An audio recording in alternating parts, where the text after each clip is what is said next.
So good morning everyone. So আজি আমি discuss কৰিম mathematical induction যাক অসমীয়াত কোৱা হয় গাণিতীয় আৰোহ তত্ত্ব। তো mathematical induction বা গাণিতীয় আৰোহ তত্ত্বনো কি হয় হেতু আমি প্ৰথম জানি লব লাগিব। তো গাণিতীয় আৰোহ তত্ত্ব গণিতত ক'ত ক'ত ব্যৱহাৰ কৰা হয়। Suppose where I use the mathematical induction. We use the mathematical induction to prove some mathematical statement.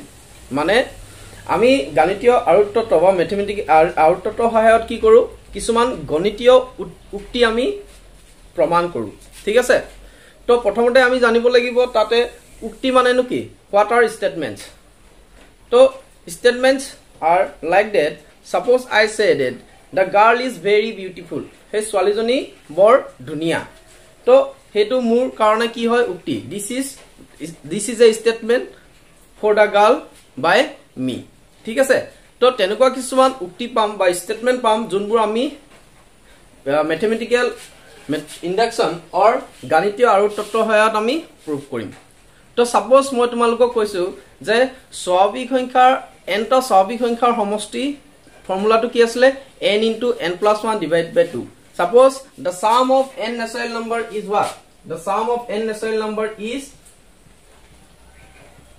suppose here we consider n natural numbers 1 up to n and the formula for that n * n+1 divided by 2 so this is a mathematical statement etu ki hoy eta গণিতীয় উক্তি হয় যেনেকে আমি অসমীয়া বা ইংৰাজীত কাৰোবা কিবা এটা কথা কওঁতে হে মানুহজনৰ প্ৰতি যি ব্যক্ত আমি প্ৰকাশ কৰো হেতু আমাৰ কি হৈছে উক্তি হয় ঠিক আছে so this is a mathematical statement and by the use of mathematical induction we are going to prove that the statement is true আমি কি কৰিব লাগিব এই স্টেটমেন্টটো যে সত্য হয় তাক কি কৰিব লাগিব গাণিতীয় আৰোহ তত্ত্ব সহায়ত প্ৰমাণ কৰিব লাগিব ঠিক আছে ফাৰ্স্ট অফ অল গাণিতীয় আৰোহ তত্ত্ব আমি কেনেদৰে প্ৰমাণ কৰিম সাপোজ যোনটো স্টেটমেন্ট দিয়া আছে ইয়াতে the given statement suppose we are first letting that the given statement as pn তো আমি কি statement pn suppose pn equal to 1 plus 2 plus 3 up to n so first we suppose that the sum of n natural number and the statement is pn here all are natural number so we take here n like a function f of x g of x if a function with respect to the variable x then we consider what fx so this is like this so here some steps to prove a mathematical statement yate kisuman step ase junbur hoyat ami mathematical statement to ami ki koribo parim praman koribo parim okay so first of all we have to prove the statement is true for n equal to 1 first of all you have to prove the statement is true for n equal to 1 so suppose for n equal to 1 p of 1 then we have 1 p of 1 is what 1 second suppose again we consider p of 2 that means the sum of two term p of 2 mane ami ki koribo lagibo duta term o sum loibo p of 1 mane the sum of one term p of 2 that means the sum of two term the sum of two term kiman hobo 1 plus 2 equal to 3 तो similarly yate jodi ami p of 1 put koru to p of 1 put korile ki hobo if we put here n equal to 1 then 1 into 1 plus 1 divided by 2 2 by 2 is equal to 1 so for p of 1 the statement is true p of 1 or karone statement to true hoy so kiyo true hoy p of 1 equal to ami first term to sum ki pam 1 and p of 1 আমি যদি right hand side put koru if we put n equal to 1 in the right hand side then we again get the value of p of 1 equal to 1 so the statement is true for n equal to 1 so for n equal to 1 this is true again if we consider p of 2 suppose ami p of 2 karone proof hoine nohoy proman hoine nohoy ami check kori So P of 2 that means we have to take here two terms. So 1 and 2. 1 plus 2 equal to 3. Again, in the right hand side, we put the value of n equal to 2. You put here, so 2 into 2 plus 1 divided by 2. That means 2 into 3 divided by 2. 2 2s are cancelled out. We get the value 3. So again, we prove that the statement is true for n equal to 2. For n equal to 2,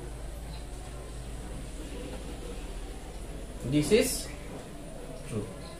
So ami prothom ki palo n equal to 1 or karone ami statement to true paru. N equal to 1 jeti ami put korim first term to lo, first term to kiman palo 1. So again right hand side jodi ami 1 put koru n or value, to tar value ami ki paisu 1. Gotike ami n equal to 1 or karone statement to ami ki paisu hoyto paisu ba true hobo. To p of 2 jodi put koru, suppose n equal to jodi 2 put koru, then tat ami right hand side ki pabam duta term or ami sum lom p of 2, that means we have to take two terms. So yate duta term lolu 1 plus 2 equal to ki hobo 3. So p of 2 ami right hand side jodi put koru, tar value ami kiman paiso 3. So n equal to 2 and n equal to 1 or karone ami statement to ki paiso true. Thik ase? To first step ot ami yake korim. First step ot ami n equal to 1 or n equal to 2 karone ami statement to proof hoy ne nohoy ba hoyto hoy ne nohoy ami check korim. Thik ase? So n equal to 1 n equal to 2 karone ami proof korilu. Next step is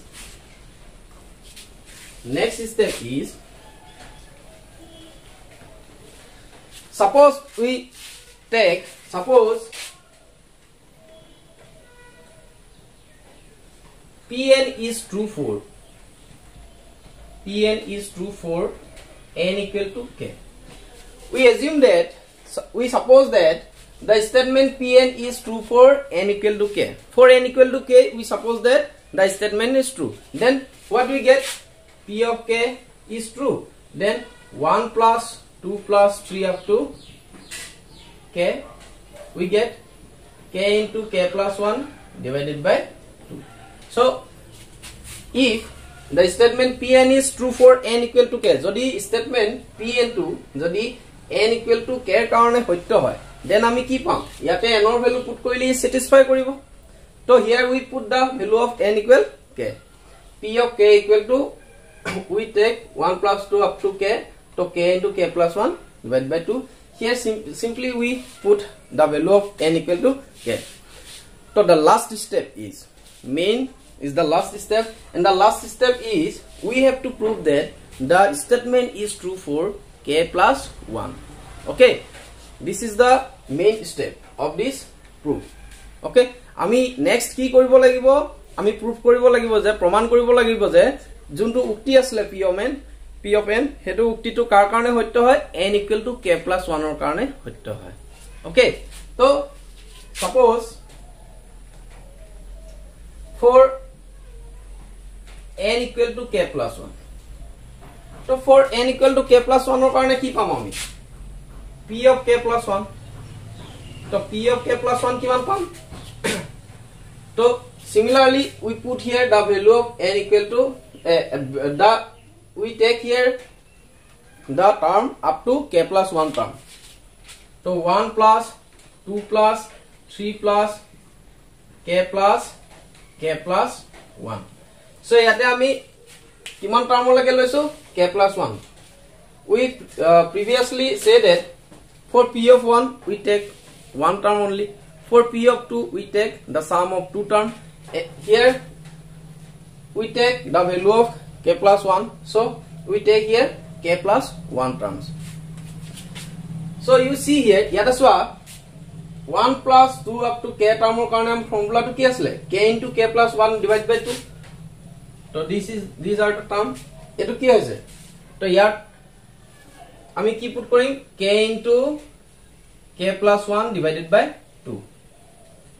So where we suppose p of k is true, then from this statement we get p of k equal to what? K into k plus 1 divided by 2, and this is true. We suppose that. So we directly put here 1 up to k term, k into k plus 1 divided by 2, and remaining part is what? K plus 1. Okay. So if we take LCM here, then we get 2. Here k into k plus 1. Here the denominator is 1. Then 1 2s are 2. We have to multiply 2 with the numerator. Then we get 2 into k plus 1. Okay. Next is here the common term is what? In the numerator, the common term is k plus 1. So here the common term k plus 1 ase, to k plus 1 to common lo. So k plus 1 e yate common lole ki hobo? K plus 2.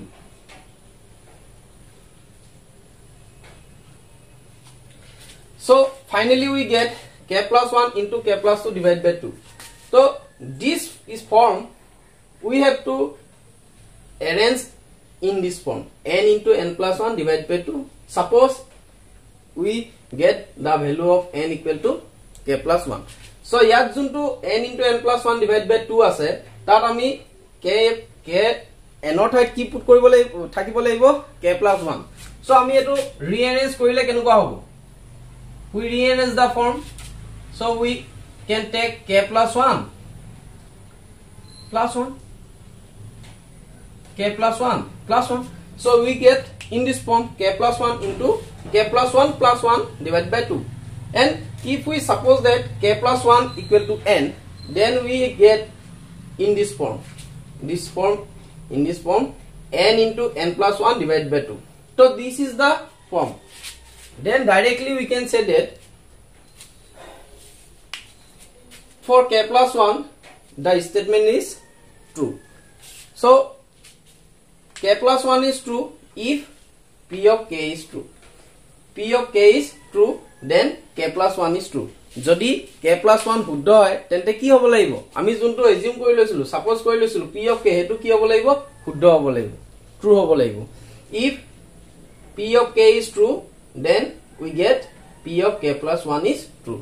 So by the mathematical induction we prove that this is true for all natural number. সকলো স্বাভাৱিক সংখ্যাৰ কাৰণে এই উক্তিটো কি হ'ব? সত্য হ'ব. তো এনেকে আমি গণিতীয় আৰু তত্ত্বৰ কিছুমান ফৰ্মুলা আছে, যোনটো ফৰ্মুলা হৈছে এটো প্ৰথম আমি কি কৰিব লাগিব? n equal to 1 ৰ কাৰণে next n we have to suppose that for the statement is true for n equal to k. দ্বিতীয়তে আমি কি কৰিব লাগিব? n equal to k কাৰণে সত্য বুলি প্ৰমাণ কৰিব লাগিব। আৰু লাষ্ট পাৰ্টত আমি কি কৰিব লাগিব? we have to prove that the statement is true for n equal to k plus 1. So etue asle step 2 ganitiyo aru totto ba mathematical induction or. So next aru ami yare example lom. So first of all we are prove that the sum of all natural number is n into n plus 1 divided by 2. So thank you. So next class I discuss other some examples. So today bye, thank you.